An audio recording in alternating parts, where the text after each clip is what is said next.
interrumpirme, cualquier momento pueden preguntarme y también vamos a ir interactuando entre todos.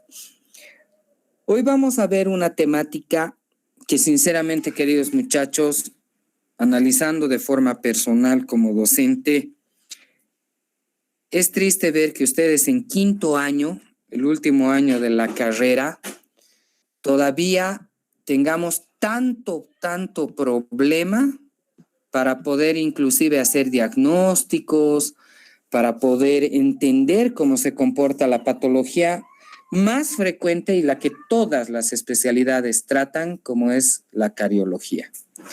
Es triste porque realmente estamos siendo muy agresivos como profesionales a la hora de tratar una enfermedad mundial que ha revolucionado sus conceptos a partir del 2010, o sea, estamos hablando hace 12 años atrás, donde inclusive en 1974 Fusuyama ya hablaba de la histopatología de caries y nos daba pautas de cómo tratar a una lesión, por ejemplo, cariosa que llegaba a dentina. En ese sentido, a ver, queridos chicos, ¿qué es la odontología para ustedes? Wendy, Miriam, Kisbet, ¿qué es para usted, Wendy, la odontología? Doctor, tal vez la odontología es una rama, por decirlo, de la medicina que se encarga en sí de tratar lo que son las enfermedades bucodentales, estomatológicas incluso. ¿Qué parte, ahorita que ya estás tú en quinto año, cuando ya pronto, Dios mediante, vas a estar egresando de la carrera, qué área te está empezando a gustar más y por qué, Wendy? En lo personal, a mí es donde más me llama la atención es lo que es prótesis removible en cuestión de rehabilitar a los pacientes en sí, de todo su arcado, de los dientes en sí. Ya. A ver, ahora vamos a irnos con un varón. Nos vamos a ir con uno de los chicos. Diego Illanes. Buenas noches. ¿Cómo estás, Diego? ¿Cómo está, doctor? Buenas noches. Diego, ¿qué es para ti la odontología y qué área te está empezando a llamar la atención si es que, digamos, vas a hacer una especialidad a futuro? Doctor, la odontología para mí es el área de la medicina, como dijo mi compañera, encargada en el estudio del aparato estomatológico, ¿no? Y eso, doctor. Y bueno, lo que más me gusta a mí de la odontología, o más me ha llamado la atención, es en sí, quizás ortodoncia y todo. Y bueno, pues no, rehabilitar de alguna manera, no fijarme quizás en su estética, ¿no? Y también la funcionalidad que requiere ese tipo de especialidad, ¿no? Y todo ese tipo. Muy bien. Eso, doctor. Entonces, estamos viendo dos áreas de la rehabilitación, ¿no? Estamos hablando de prótesis removible, la prostodoncia, en realidad, ¿no? El campo de la prostodoncia removible, nos ha dicho su compañera, donde evidentemente a través de aparatos protésicos restituimos a piezas dentarias perdidas y no solamente al componente dentario, sino restablecemos la función del sistema estomatognático.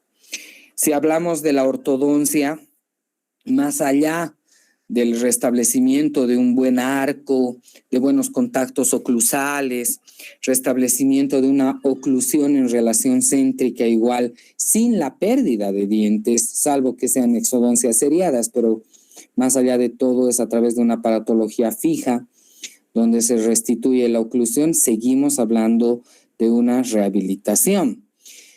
Pero todo el campo de la odontología en sí, la cirugía, la endodoncia, la periodoncia, prostodoncia fija, semiología estomatológica, patología estomatológica, la odontopediatría, todas las especialidades, estética, operatoria, son parte de una rama, definitivamente, sí. Estamos siendo parte de lo que es la medicina, somos profesionales en salud. La odontología es el campo de la medicina que se encarga del restablecimiento, del tratamiento, del diagnóstico de las patologías del sistema estomatognático. Yo siempre digo, yo no soy dentista, yo no soy tapahuecos, yo no soy sacadientes, porque dentista es un concepto muy antiguo, muy básico, donde, claro, dentista, diente, ¿no ve? Sin embargo, nosotros vemos un sinfín de estructuras, como hoy, el día de hoy, en la clínica de odontopediatría, por ejemplo, estamos empezando con un paciente que va a pasar a integrar niños y que es posible que estemos frente a un síndrome. Estamos tal vez frente a una osteogénesis imperfecta, donde nadie ha hecho ese diagnóstico, pero por las características bucales del paciente empezamos a hacer un diagnóstico de patologías más severas, ¿no? Hasta con compromiso sistémico. Eso es ser estomatólogo. Nuestro título debería ser estomatólogos, no cirujanos dentistas, porque el término parte de cirujano por el tema de la cirugía, o sea, somos solamente del campo mutilante, ¿no? ¿No es así? Nosotros hacemos operatoria dental, hacemos estética dental, hacemos endodoncia, hacemos todo cuando salimos como odontólogos generales. Pero por normas nacionales, evidentemente, no hay una universidad que te dé el título de estomatólogo, pero somos estomatólogos en todas las áreas como odontólogos generales. Y el odontopediatra es un estomatólogo pediátrico. Y entonces la odontología siempre está basada en el restablecimiento de una lesión muy frecuente y la enfermedad número 1 a nivel mundial, que es la caries. ¿Y la cirugía restablecerá, tratará la caries, chicos? ¿Ustedes qué opinan? ¿Cirugía trata a esta enfermedad?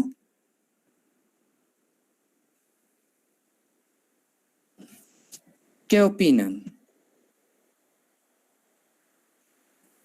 ¿La cirugía trata a la caries? Nadia Belén.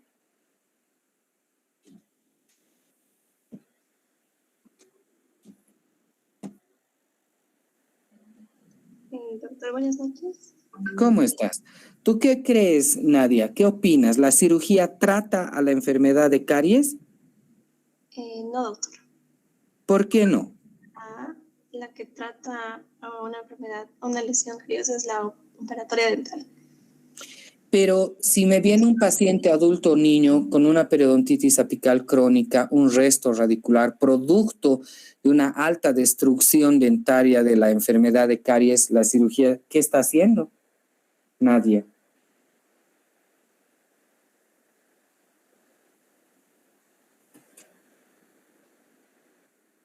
¿Qué opinas tú, Rosemary, Fanny?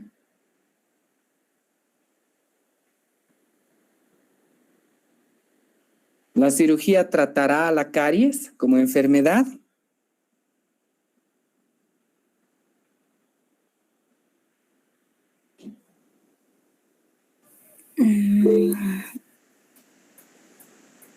Magda, no.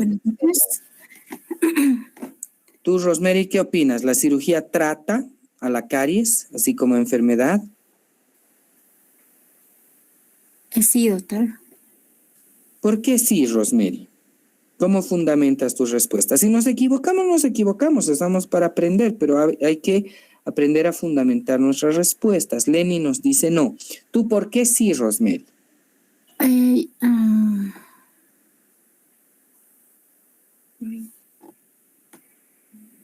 Bueno, diría que en parte, la cirugía es, la cirugía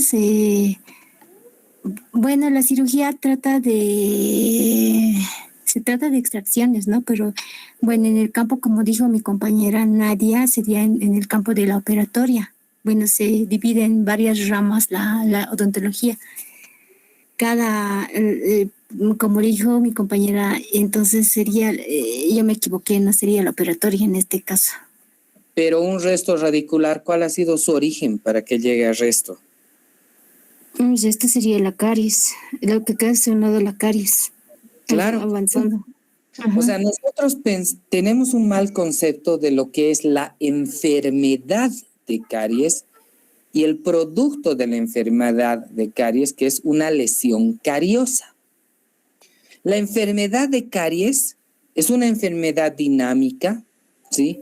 Multifactorial, producto de una disbiosis, producto de un desequilibrio, sobre todo microbiológico y muy relacionado al sustrato o dieta de hidratos de carbono fermentables.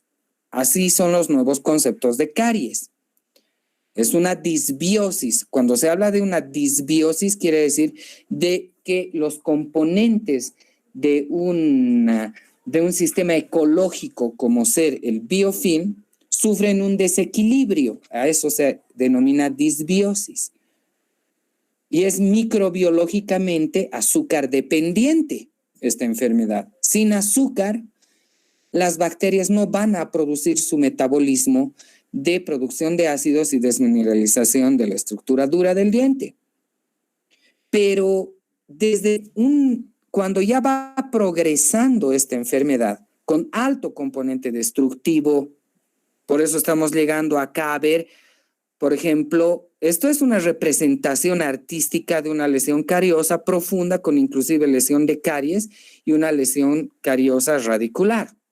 Sin embargo, es un tallado en marfil de un molar donde se observan las tumbas egipcias de los grandes faraones, ¿no? Pero cuando hacemos una exodoncia de un resto radicular, de una pieza con lesión de caries, estamos tratando a la enfermedad porque estamos evitando su progresión hacia el hueso.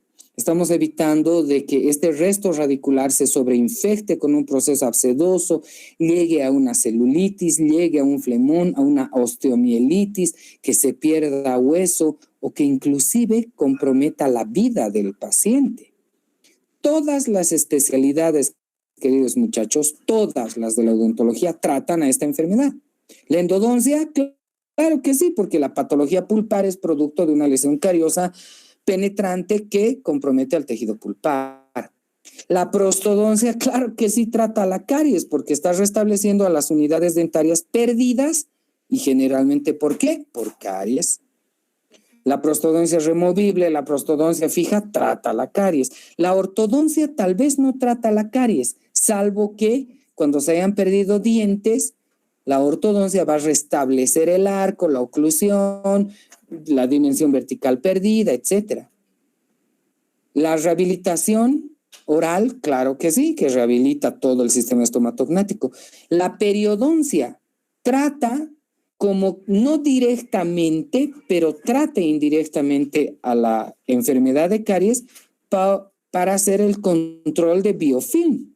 Porque el biofilm que produce caries es el mismo que produce enfermedad periodontal. Entonces, todas las especialidades de la odontología tratan a esta enfermedad, solamente que nuestro concepto está erróneo. No la definimos como enfermedad a la caries. Y lo que nosotros vemos es producto de la enfermedad. Y eso nos dice la ciencia.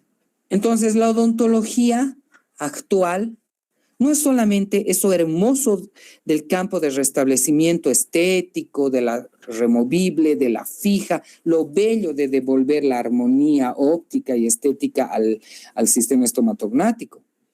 Debe ser la odontología para ustedes un campo basado en ciencia. ¿Y qué nos dice la ciencia? Desde 1997 se hace una convención en Yakarta y en esta declaración mundial se toman 3 aspectos importantes frente a esta enfermedad. La primera, promover responsabilidad social. A ver, muchachos, si yo el fin de semana me voy a farrear con mis amigos, le tiro una farra brutal con mis compañeros, no me protejo, no estoy con barbijo y hago de mi vida un poncho y me enfermo de COVID, ¿quién es el responsable? ¿Mis amigos o yo?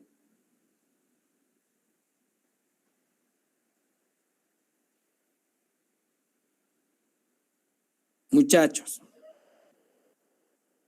Uno mismo, nosotros. Uno, ¿no? Pero sin embargo tengo que ir al médico y hacer que el médico me trate. Pero el médico no es responsable de mi salud. El médico trata mi patología. Es responsable de que yo no me muera en el sentido de que debe evitar que yo me complique. Perfecto. Pero yo soy el propio responsable de mi enfermedad. Y eso nos habla Yakarta. En esta convención, en esta declaración de Yakarta, se indica de que la población debe ser consciente de que es responsable de su propia salud y de su salud bucal. Si la mamá no cuida la boca de sus hijos y de paso nos trae pacientitos de 3 añitos de edad que no colaboran, que lloran, que gritan, que patalean y de sus 20 dientes de leche, 20 están comprometidos, no es mi culpa el que yo no pueda tratar a su hijo fácilmente y que tenga que tardar mucho para restablecer su salud. La verdadera responsable es la mamá, es el papá, es la sociedad.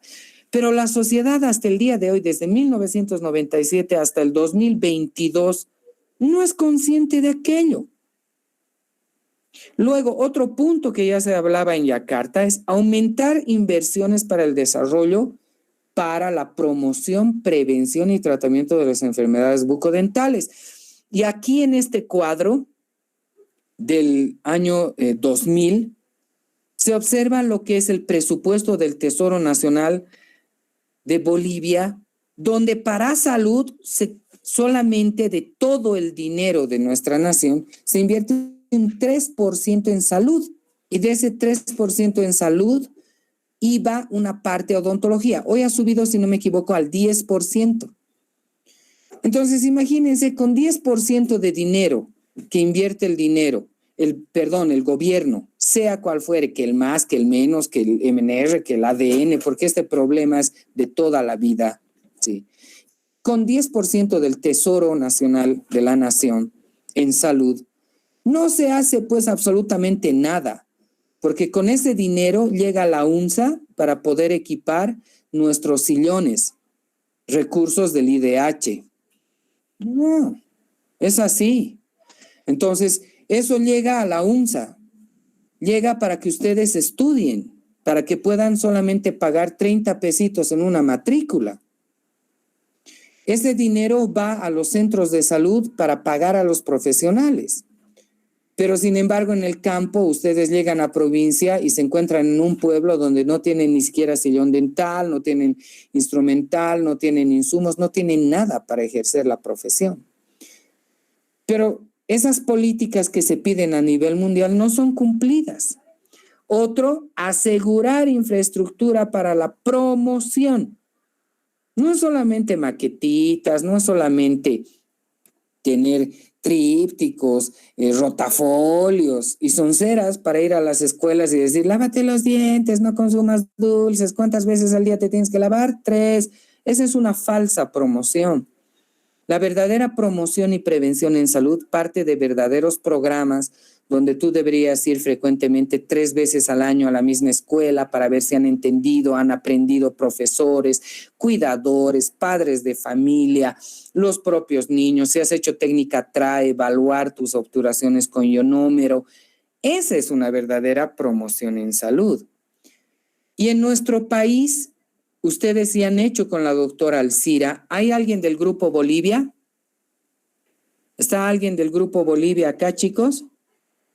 En la clase, ¿me puede levantar la mano?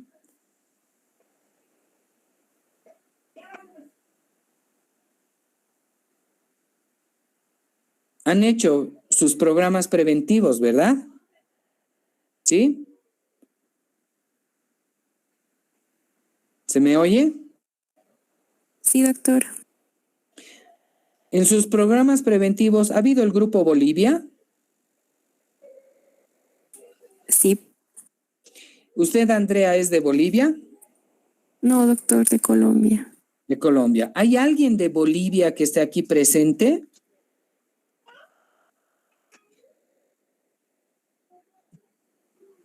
Nadie del Grupo Bolivia está en clases teóricas. Magda, ¿usted es de Bolivia? Sí, doctor. ¿De dónde han sacado sus datos de información en promoción, prevalencia de enfermedad de caries y demás? ¿De dónde han podido recopilar datos, Magda? Del Ministerio de Salud, doctor, y después de la alcaldía, y no había mucho, nos ha costado encontrar mucho. ¿Cómo les han tratado en primer lugar cuando han ido a buscar al CEDES y demás? No fuimos, lo hicimos de forma virtual, doctor. Todos lo hicimos de forma buscando qué programas habían hecho en los últimos 5 años. Ya, porque eso es lo triste. Miren, estamos en el 2022. Desde que yo era estudiante, el 2000 he estado en 5º año en la facultad. Estoy hablando de 22 años ya que han pasado de lo que yo estaba en 5º. Y nos volvemos a encontrar con la misma respuesta de Magda. No encontramos, no tenemos datos. Si bien hemos buscado de forma virtual, en mi época no había esto de la virtualidad, hemos ido al CEDES y nos han trapeado, nos han dicho, ¿para qué estás viniendo? ¿Qué cosa es lo que quieres? ¿Saben qué, muchachos? Es totalmente triste la realidad en salud bucal que el ministerio asume para ustedes que se están formando como odontólogos. No hay datos. Y si hay datos, esos datos son truchos. ¿Por qué les digo que son truchos? Porque yo tengo estudiantes de posgrado en las diversas universidades donde dicto, que son del ministerio, y siempre me responden, ¿sabe qué, doctor? Truchamos los datos, porque en mi red me piden que haga índices CO, CPODs y demás, y no nos capacitan, ya nos hemos olvidado con los años, y tenemos que estar truchando datos. Qué terrible realidad la que vivimos en Bolivia. Aquí hay unos datitos todavía disque reales. Dice, estado de salud bucal en Bolivia. La OMS publica en su nuevo informe del 2004 que 5.000 millones de personas en todo el planeta han sufrido de caries dental. O sea, se convierte en la enfermedad número 1 a nivel mundial.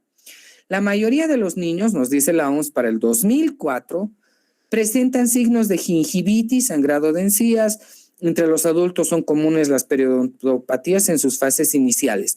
Para el 2022 no ha cambiado rotundamente los 5.000 millones de personas que tienen caries. Luego, ¿qué nos dicen en Bolivia? Este es un dato del 2018.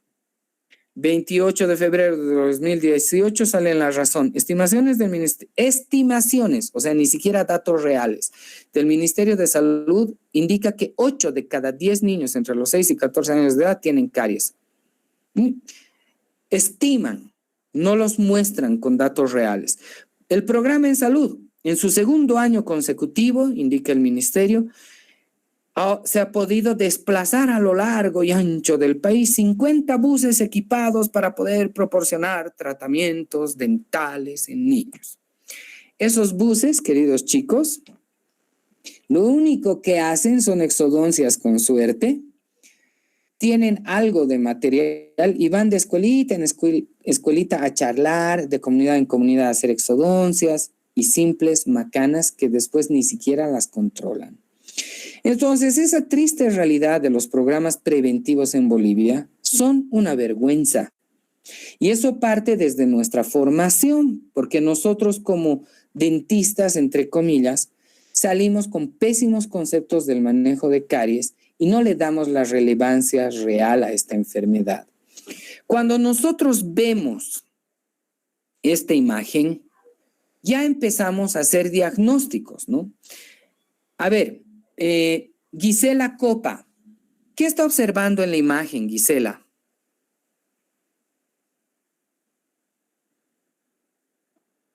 Doctor, buenas noches.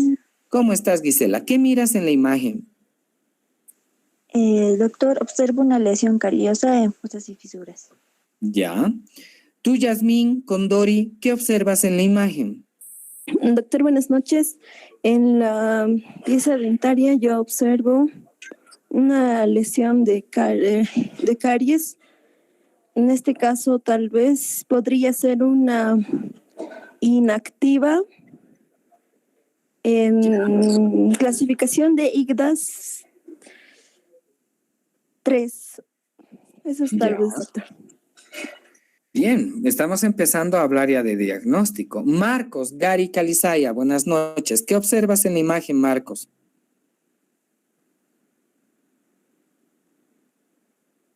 Buenas noches, doctor. ¿Qué tal, Marcos? ¿Qué observas ahí en la imagen? Una caries también, doctor, en fosas y fisuras. Ya. Marcos Rodrigo García, si no me equivoco. ¿Qué observas ahí en la imagen, Marcos?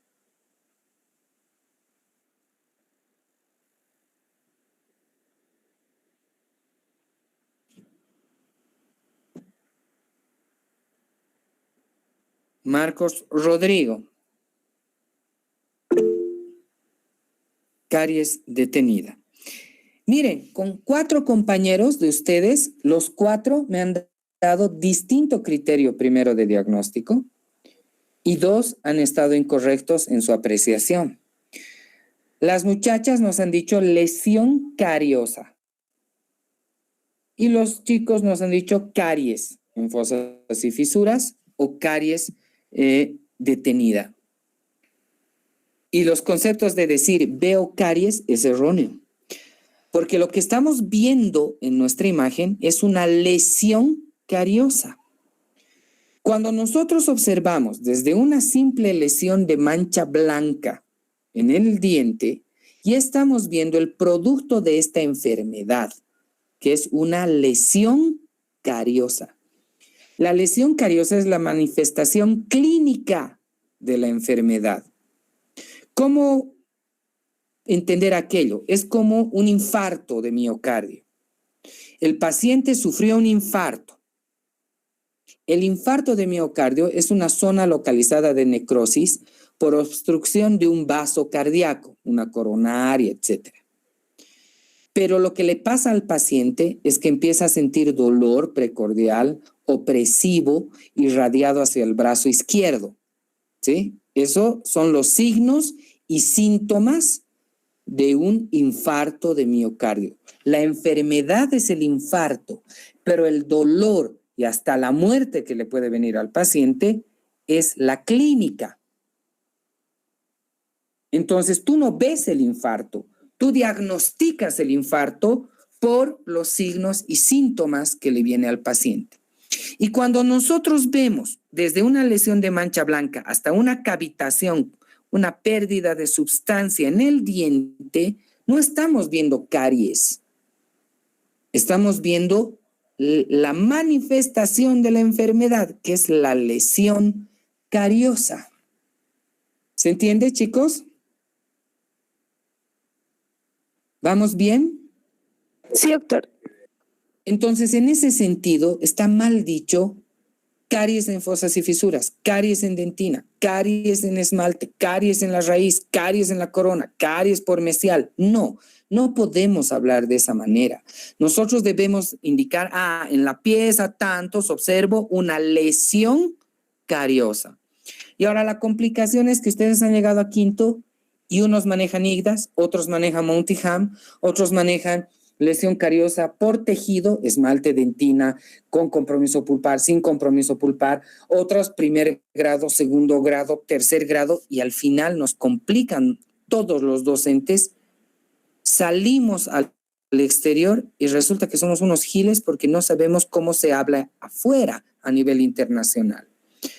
Y lo que vamos a hacer ahora es hablar de la cariología contemporánea, actual, moderna, para que ustedes hablen igual que en el Brasil, en Chile, en la Argentina, en el Japón, en la Luna, y se dan conceptos uniformes.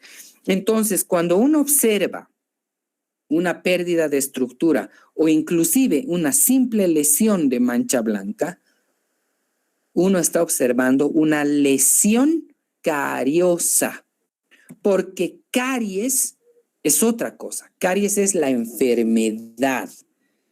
Y la denominación de la enfermedad ya la hemos dicho.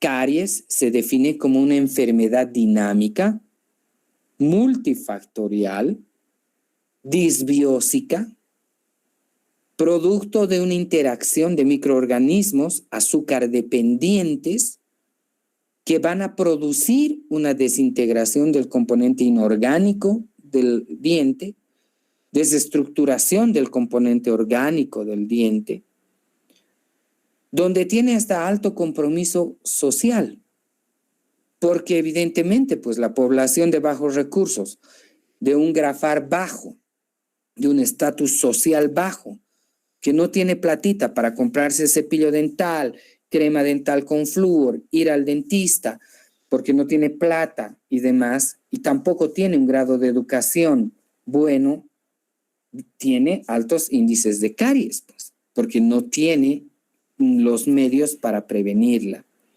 Entonces, la pregunta es, ¿cuándo usted diagnostica una lesión cariosa? Y hasta no ver generalmente esto, no diagnosticamos. O pensamos que estos puntitos negritos, porque somos racistas, ¿no? Punto negro y es caries, hay que eliminarlo. Peor si es una lesión recién, cuando vemos una lesión abierta, cavitada, hablamos de que el diente está enfermo. Sin embargo, en esta pirámide de Pitts, en este iceberg de Pitts, se menciona que la enfermedad se inicia inclusive cuando ya hay un desequilibrio entre los procesos de desmineralización y remineralización del diente. A ver, si la mamá tiene lesiones cariosas terribles en boca, tiene un índice de caries alto y le empieza a dar besitos en la boca al bebé, le sopla la cuchara, prueba su mamadera, su chupón, ya le está colonizando, ¿no? Verticalmente, una transmisión vertical de bacterias.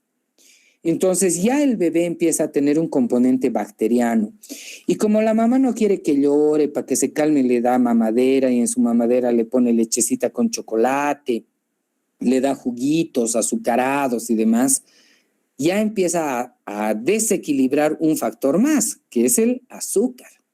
Entonces, bacterias con azúcar, ya van 2 factores.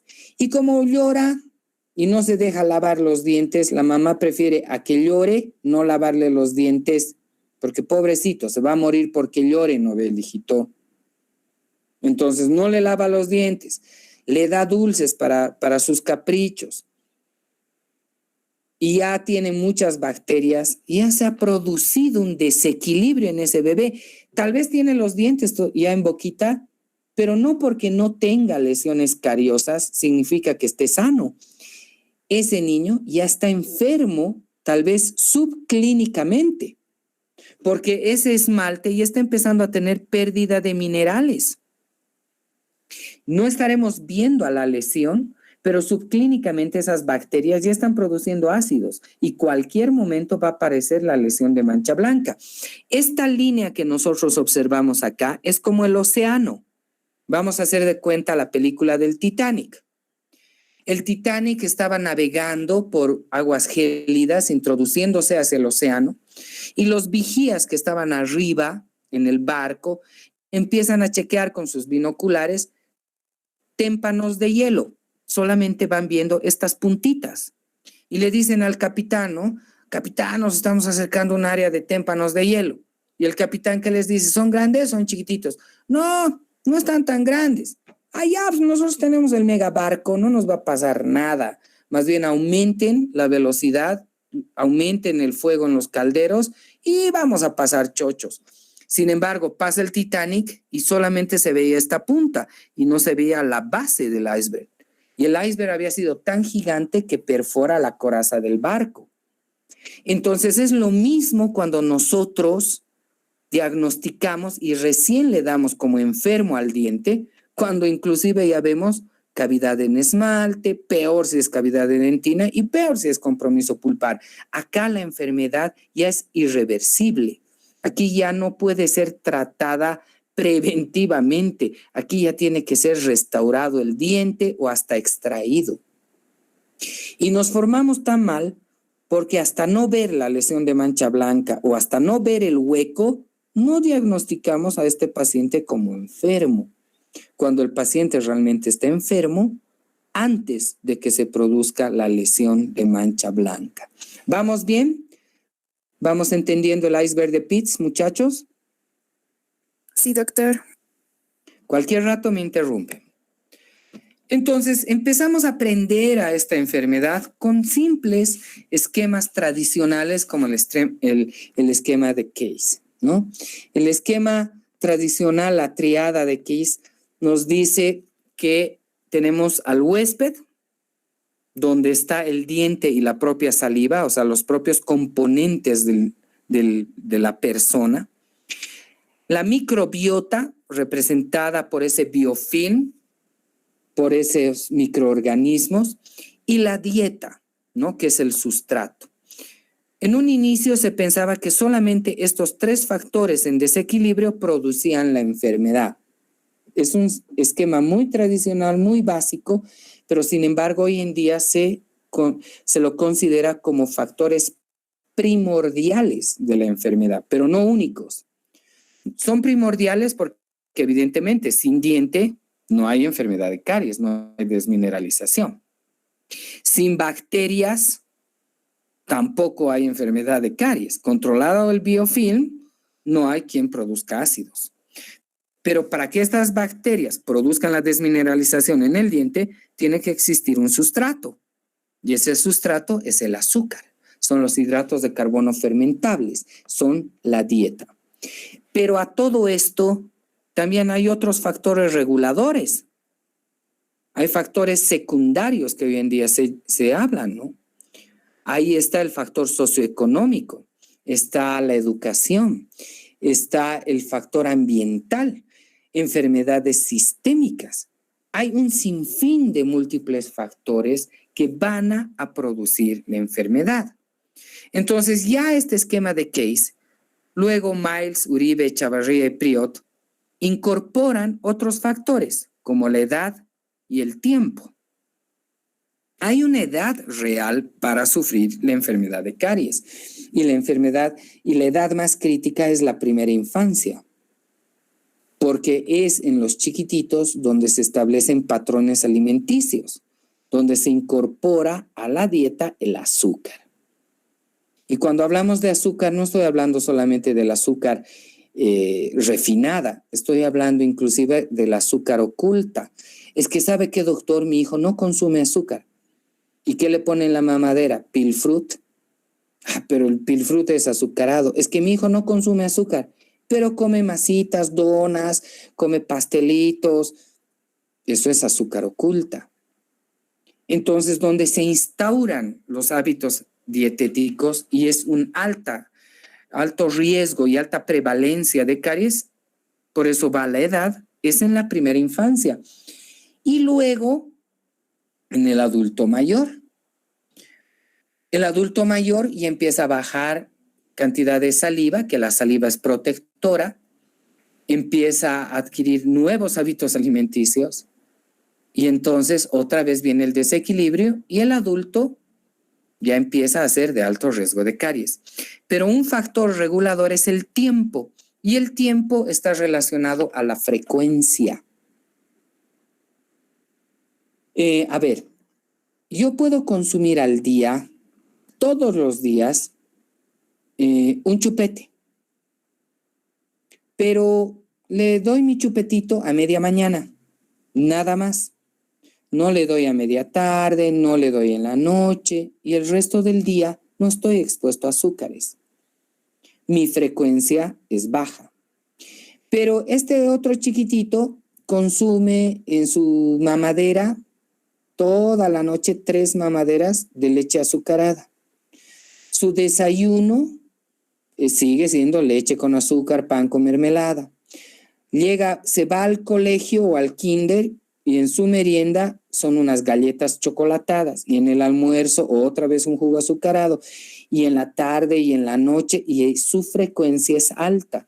El tiempo está relacionado a cuántas veces se exponen estos factores, la dieta y los microorganismos interactúan, cuántas veces en el día interactúan. A eso se refiere con el tiempo. Y los pacientes que tienen alta frecuencia de no lavarse los dientes, de no controlar el biofilm y de consumir mucho azúcar, pues enferman de caries. Pero luego vienen, a partir del 2007, inclusive esquemas ecológicos de la enfermedad, donde si bien estamos teniendo el esquema de Newbrown, donde está aquí huésped, tiempo, dieta y microorganismos, este es el esquema de Newbrown como factores primordiales de la enfermedad, también hay factores reguladores. La saliva es un factor primordial de regulación. La saliva, aparte de formar el bolo alimenticio, estabiliza el pH de la boca, produce remineralización. Los agentes microbianos, los fluoruros, la exposición al flúor, a la crema dental o flúor sistémico, los fosfatos de calcio, el flujo salival, son factores que van a regular también la enfermedad. Y por último, los factores individuales sociales.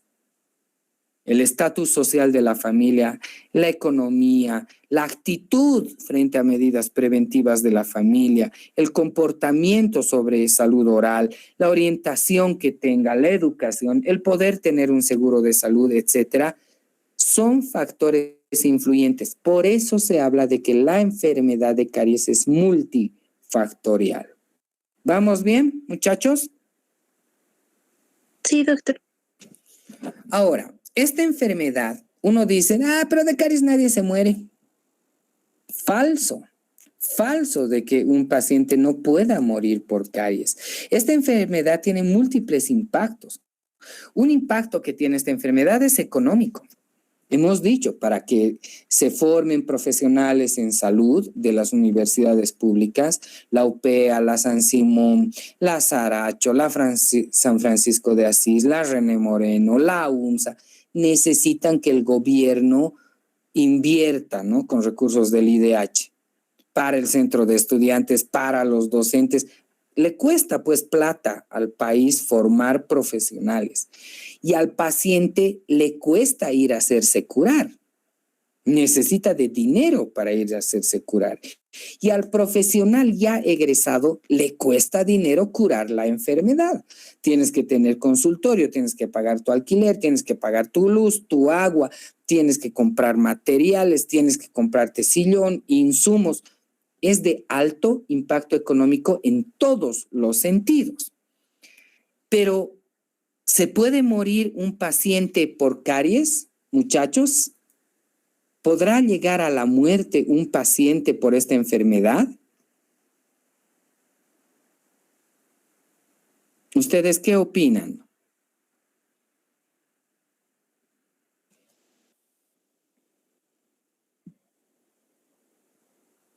¿Podrá morirse? Bianca, ¿por qué podría llegar a morirse un paciente por esta enfermedad? Por las complicaciones que puede causar las lesiones y la propia enfermedad. ¿Qué complicaciones? Vamos muy bien, Bianca.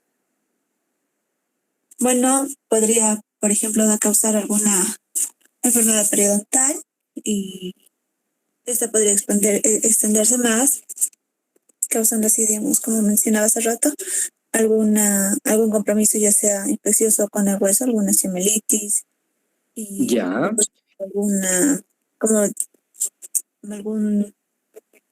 ¿Qué se llama cuando se diseminan bacterias a través de la sangre?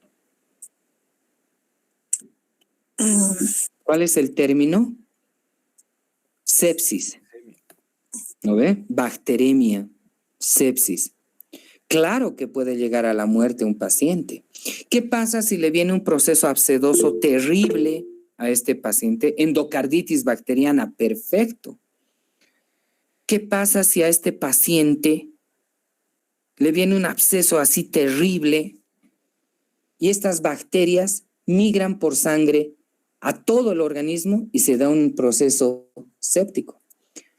Hay personas que han fallecido con sepsis y que no han podido diagnosticar de dónde ha venido esta infección y resulta que ya en las necropsias y demás en las autopsias se diagnostican focos infecciosos en boca, múltiples focos infecciosos en boca. ¿Qué pasa si se compromete con una angina de Ludwig, donde ocupa los 6 espacios submandibulares, submaxilares? Se muere el paciente. ¿Qué pasa si este proceso infeccioso de un molar superior o de una pieza anterior migra por el aceno cavernoso y se establece un absceso cerebral? Muere el paciente. Nos ha dicho, han escrito ahorita en el chat, se puede producir una endocarditis bacteriana y ya producir un daño cardíaco. Claro, porque una endocarditis bacteriana está causada por estafilococos y estreptococos alfa y beta hemolíticos. ¿Dónde están esos componentes bacterianos? En la orofaringe, pero me está diciendo orofaringe, oro, boca. Son de la misma familia que los estreptococos. Los estreptococos, la familia de los cocos, estreptos o estafilococos, son toda una familia. Se están mezclando en la cavidad oral todos. Pueden producir daño cardíaco. Entonces tiene un alto impacto biológico. Daña estructuras, compromete estructuras, se pierden estructuras biológicas y tiene un componente psicosocial altísimo. El chiquitito que tiene lesiones cariosas y a partir de los 3 años de edad se mira su boquita. Las mujercitas son más coquetas, y los varones igual tienen concepto de autoimagen, pero se miran sus dientes requemados, careados, destruidos, bajan el autoestima. Un adulto que tiene enfermedad de caries, dolores y todo, que sus dientes anteriores están hechos pelota, no quiere ni sonreír, no quiere ir a trabajar, oculta la sonrisa, ya de por sí socialmente está disminuido. Entonces se dan cuenta cuánto compromiso tiene esta enfermedad. Es una enfermedad terrible que a veces no nos ponemos a pensar de cómo tratarla. Entonces hay patrones universales en la caries que nos dan normas de cómo deberíamos pensar en esta enfermedad. El primer patrón o ley universal de la caries nos dice se debe medir en la población la experiencia de caries a través del uso de índices CO, CPODs. Claro que sí. Por eso ustedes tienen una materia sanitaria en último año, y junto con bioestadística y demás, donde debemos ser conscientes, donde trabajemos tratar de hacer registros de índices. Este es un artículo del 2004, diciembre del 2004 de la OMS, donde se registran los índices de caries a nivel mundial. Y los países que están en rojo son considerados de alto riesgo de caries porque van mayores a 4, ¿no? Y Bolivia, para esa fecha del 2004, era considerado un país de alto riesgo. A la fecha sigue siendo, pues no ha cambiado absolutamente nada. Entonces, si nosotros empezamos a observar algunos índices de la región, Argentina están con índices moderados de caries, Brasil de moderados a bajo, Bolivia está considerado junto con Paraguay como uno de los países de alto riesgo de caries. Bolivia, Paraguay ha bajado sus índices por políticas preventivas que ustedes ya han investigado. Chile está considerado entre moderado a bajo, Uruguay entre los bajos y Estados Unidos, ni que se diga, salvo la población latina, porque la población americana, la que nace ahí, realmente tienen índices de caries bajos. El que migra hacia los Estados Unidos, la población latina, ya llegó con índices altos de caries.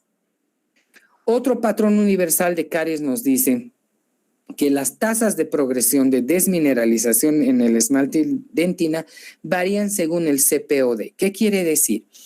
Un paciente de alto riesgo de caries, de altos índices de caries, su progresión de la enfermedad va a ser más acelerada.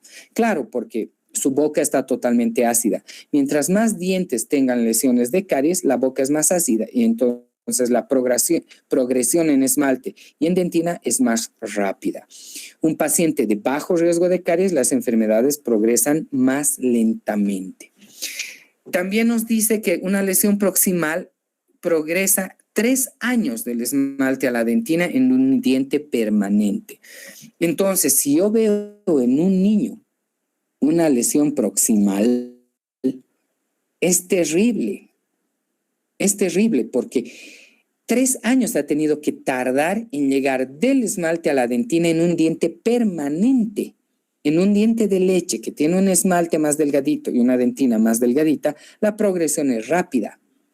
Entonces, ver pacientes con lesiones proximales ya son considerados como pacientes de alto riesgo de caries. Los niveles CPOD dan mayor rapidez de la progresión. Otra ley universal nos dice, la ingesta de hidratos de carbono fermentables se encuentra relacionada con los niveles de acidez y por ende el riesgo de caries.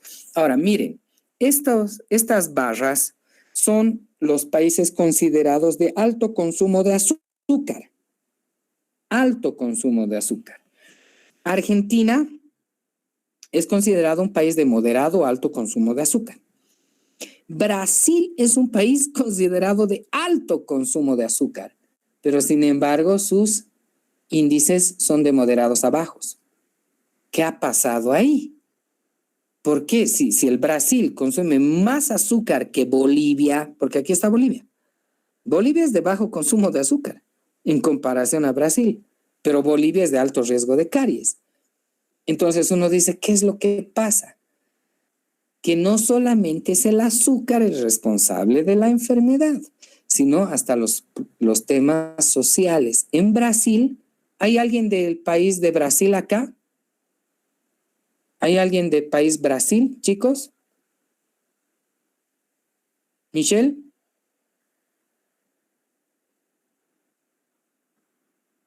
¿Usted es de Brasil? No, doctor, de Venezuela. De Venezuela. ¿Alguien de Brasil que esté acá?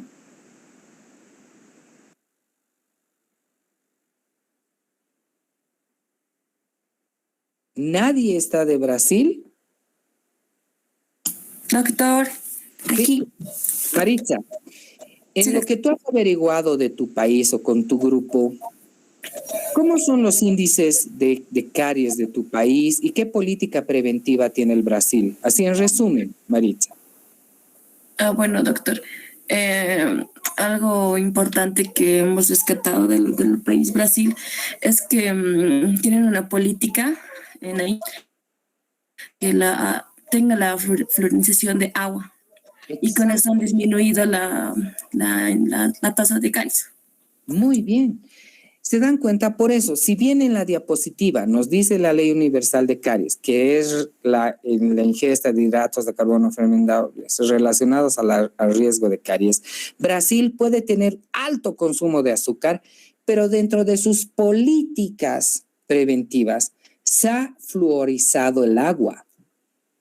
Entonces, el agua de consumo. Entonces, en la mayoría de la población brasilera, el agua que le llega a la pila tiene flúor y de entrada con eso cocinan, la mamá cocina con esa agüita toman los niños y de por sí ya sale un diente con mejor estructura que la simple hidroxiapatita. Salen con dientes con fluorapatita y la fluorapatita es más dura, es más rígida, no sufre desmineralización. Entonces los índices de caries bajan. Entonces, Bolivia podrá ser un país de menos consumo de azúcar que Brasil, sin embargo, como las políticas son tan pésimas, todo se desequilibra. Chile está con de moderado a bajo riesgo de caries y sin embargo también tiene más consumo de azúcar que Bolivia. Y Estados Unidos, ni que se diga, Estados Unidos era de bajo riesgo de caries y sin embargo es de alto consumo de azúcares. Las golosinas son impresionantes, ¿no? En Estados Unidos hay una infinidad de caramelos. Entonces, cuando uno tiene que hacer un análisis en una población sobre esta enfermedad, uno debe analizar los factores etiológicos de la enfermedad. Y ahí empezamos a analizar al huésped. Vamos a ir 5 minutitos más. El huésped, vamos a hablar del esmalte. El esmalte sabemos que es un tejido inorgánico de origen ectodérmico, proviene del ectodermo. Y su unidad fundamental, estructural y funcional es los prismas del esmalte, las varillas adamantinas. Pero su componente del esmalte, es en un 97% componente inorgánico. Estamos hablando de cristales de hidroxiapatita. Hay hidroxiapatita carbonatada, hay fosfatos de calcio, hay fluorapatita en baja concentración, dependiendo de las regiones, pero sobre todo es hidroxiapatita, o sea, tiene un 97% de componente inorgánico. Un 3% de componente orgánico, donde están las proteínas del esmalte, y 1% de agua. O sea que estamos hablando de un cristal, ¿no? El esmalte es una estructura totalmente dura. Estos son los prismas adamantinos, ¿no? Sabemos que son prismas hexagonales, tienen la forma de un hexágono. Sabemos histopatológicamente que tienen una cabeza y una cola en forma de lo que es una cerradura. Y el cristal más débil, o sea, si nosotros vemos estas varillas son como que formadas por ladrillitos. Cada bolita de acá es un ladrillito. Y son los cristales de hidroxiapatita. El cristal más débil es la hidroxiapatita carbonatada. Es la que más fácil se disuelve en presencia de ácidos.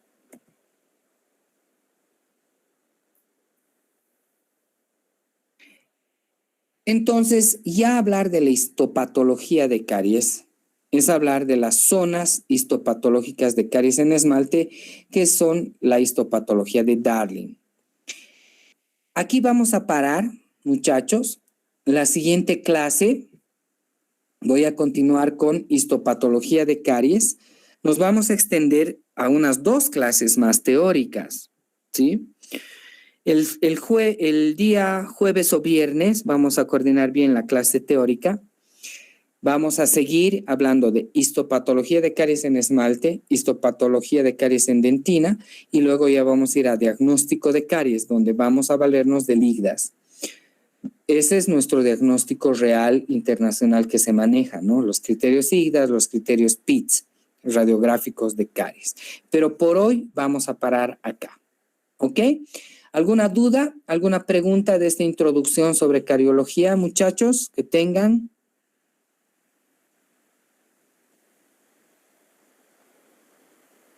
¿Nada?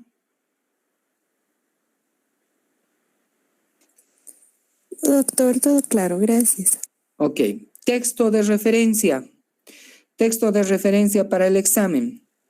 Cariología de Enostrosa, y eso hay en la facultad.